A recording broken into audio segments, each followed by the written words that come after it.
तो दोस्तों आज हम एक्सप्लेन करने वाले हैं हाल ही में आई मूवी भूल चूक माफ। आपको जरूर पसंद आएगी, इसलिए वीडियो को अभी लाइक कर दीजिए। चलिए कहानी शुरू करते हैं। तो मूवी की शुरुआत में हम तितली और रंजन नाम की कपल को देखते हैं जो कोई सालों से एक दूसरे को प्यार करते हैं, लेकिन शादी के लिए इनकी घर वाले नहीं मान रहे हैं। इसलिए आज यह दोनों घर से भाग निकलते हैं। तभी तितली आधे रास्ते में अपने पापा को याद करके रोने लगती है, क्योंकि उसे डर था कि बदनामी के डर से कहीं उसके पापा आत्महत्या ना कर ले। इसलिए तितली रंजन को वापस घर लौट चलने को कहती है, लेकिन रंजन नहीं मानता और इसी कारण इन दोनों में बहस होने लगती है कि थोड़ी ही देर में वहाँ एक कांस्टेबल आता है और उसे लगता है कि यहाँ जरूर कुछ गड़बड़ है, इसलिए वह उन्हें दोनों को थाने ले आता है। अब यहाँ थाना इंचार्ज पूछता है कि बताओ तुम दोनों आधी रात में क्या कर रहे थे, जिस पर रंजन बताता है कि हम दोनों बालिग हैं और घर से भागकर शादी करने वाले थे, लेकिन आपके कांस्टेबल ने हमें पकड़ लिया। जो सुनकर पुलिस वाला सीधा इन दोनों के माँ बाप को बुला लेता है। अब यहाँ तितली के पापा जो तो आते ही रंजन पर भड़कने लगते हैं कि मेरी बेटी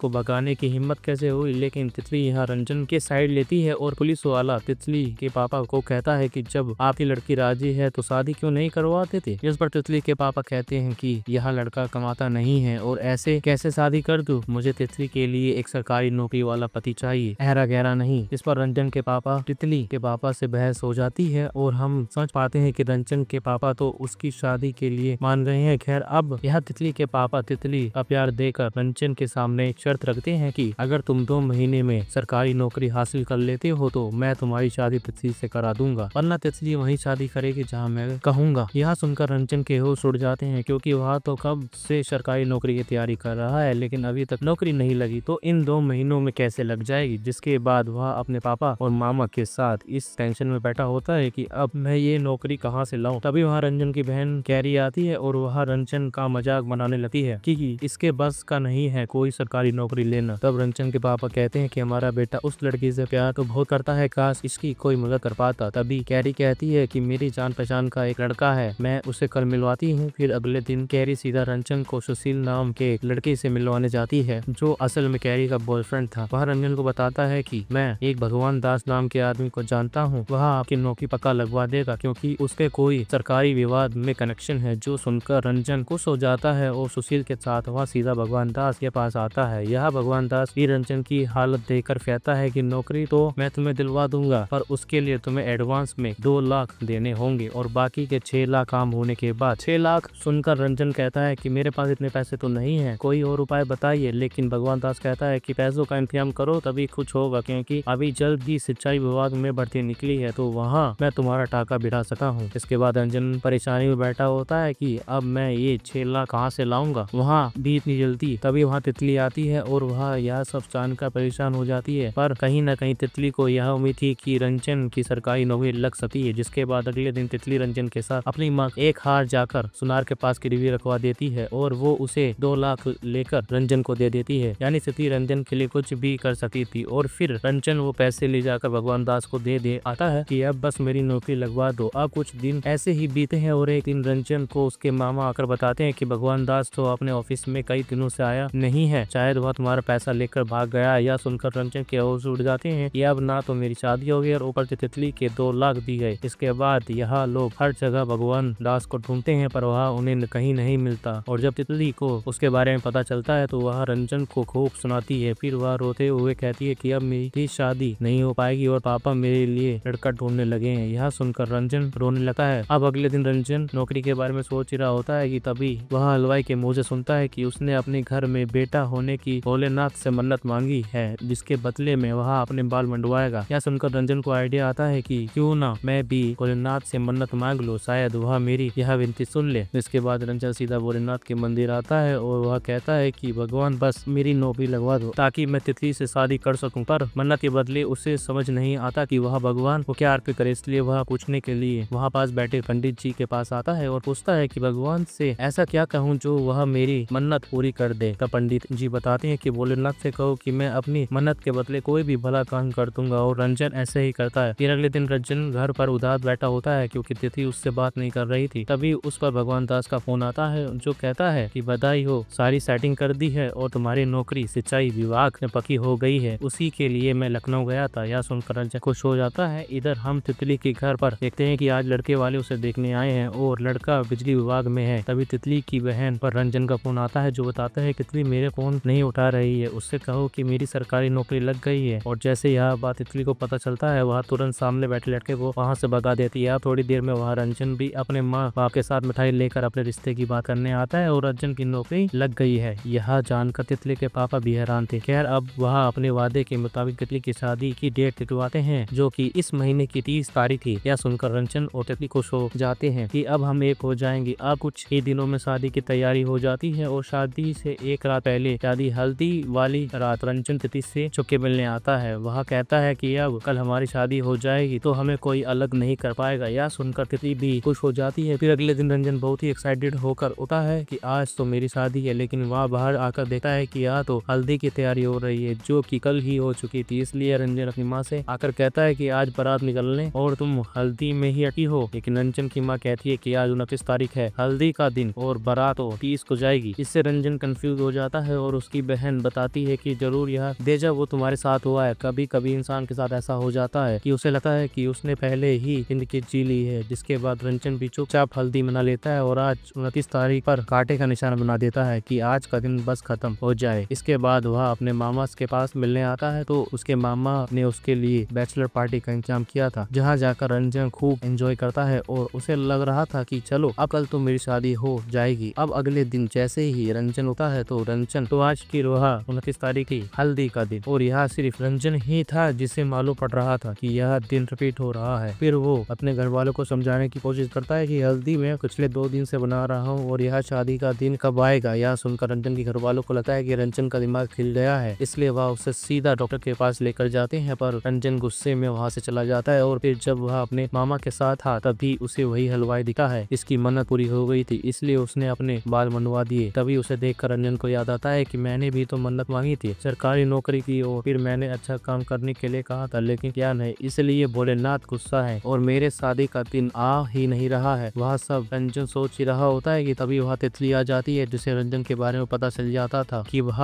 बहकी बहकी बातें कर रहा है। तब रंजन उसे बताता है कि मुझे एक अच्छा काम करना होगा जिससे मन शादी कल हो जाएगी। उसके बाद रंजन सोचने लगता है कि अच्छा काम कौन सा करे, और फिर वह जाकर गाय को गुड़ वाली रोटी खिला देता है। फिर वह जाकर सो जाता है, यह सोचकर कि अब 30 तारीख तो आ ही जाएगी और मेरी शादी होगी। लेकिन अगले दिन फिर वही 29 तारीख आती है और रंजन जाकर फिर गरीब दोनों लोगों के दान पुण्य करता है, पर इसका भी कोई फायदा नहीं होता और रोज रोज 29 तारीख ही आ रही थी। एक तरह से अब रंजन 29 के लूप में फंस गया था कि वह सीधे ठेके पर जाकर शराब पीता है, पर इसका भी कोई खैर नहीं है। फिर इन सब परेशान होकर रंजन तुरंत उसी पंडित के पास आता है जिन्होंने उसे मन्नत मांगने का तरीका बताया था, और कहता है कि मेरी मन्नत आधे में ही अटक गई, इसलिए मैं क्या करूँ, मुझे समझ नहीं आ रहा है। तब पंडित जी कहते हैं कि शायद तुमने किसी का दिल दुखाया है, इसलिए तुम्हारी मन्नत पूरी नहीं हो रही है। अब तुम सोचो तुमने किसका दिल दुखाया। यह सुनकर रंजन सोचने चला जाता है और आज फिर 29 तारीख यानी हल्दी का दिन आता है, पर रंजन किसी भी बुरी तरीके से बात नहीं करता, बल्कि वह तो सबसे पिछली गलतियों की माफी मांगता है ताकि भोलेनाथ उसको लूप से निकाल कर उसकी शादी होने दे। पर इसका भी कोई फायदा नहीं होता, क्योंकि जब अगले दिन रंजन उठता है तो आज फिर वही 29 तारीख थी और रंजन आज इतना ज्यादा भड़का जाता है कि वह सीधा ठेके पर जाकर शराब पीता है और फिर मरने चला जाता है। अब रंजन जब नदी में कूदने को तैयार था तभी उसके बगल में हामिद नाम का लड़का आता है और वह उसे पहले कूद कर अपनी जान देने लगता है। तभी यह रंजन भी कूदा है और उसे तो तैरना आता था, इसलिए वह हामिद को भी बचा लेता है। फिर वह उससे पूछता है कि बताओ तुम मरना क्यों चाहते हो, जिस पर हामिद बताता कि मैं कई सालों से सरकारी नौकरी की तैयारी कर रहा हूँ और मैं घर से आता हूँ, पर इतने साल बाद कि मेरे सिलेक्शन नहीं हुआ, बल्कि मेरा इस बार का पेपर काफी अच्छा गया था, इसलिए मैं पूरी तरह से टूट गया हूँ। यह सुनकर रंजन खुश हो जाता है और उसे लगता है कि अगर मैं इस आदमी की मदद कर दूंगा तो शायद मेरी मन्नत पूरी हो जाएगी। इसलिए वह तुरंत हामिद को भगवान दास के पास लेकर जाता है और कहता है कि मेरी तरह इसकी भी नपूर लगवा दो। तब भगवान दास उससे भी 2 लाख मांगता है, लेकिन यह सुनकर हामिद भड़क जाता है कि मैं अपनी मेहनत से नौकरी लेना चाहता हूँ, ऐसे पैसे खिलाकर नहीं, और वैसे भी मेरे पास पोटी कोड़ी नहीं है। यह सब कहकर हामिद वहाँ से चला जाता है और फिर भगवान दास रंजन से बताता है कि अरे यहाँ तो वही हामिद अंसारी है, इसकी सिंचाई विभाग में लिस्ट में नाम आया था और इसके बदले मैंने तुम्हारी नौकरी मिली है। जो सुनकर रंजन की होश उड़ जाते हैं, ऐसे ईमानदार आदमी की नौकरी हड़पा बैठा हूँ। इसके बाद यह बात जानकर रंजन तितली को बताता है और कहता है कि मैं यहाँ नौकरी छोड़ दूंगा, मेरी वजह से वह बेचारा बनने वाला था। लेकिन तितली कहती है कि अगर तुम्हारी नौकरी गई तो हमारी शादी कभी नहीं होगी, एक बार सोच लो। जिससे रंजन टेंशन में आ जाता है और आज का दिन ऐसे ही बीत जाता है। फिर अगले दिन दोबारा 19 तारीख आती है और रंजन आज जाकर फिर हामिद को बचाता है और वह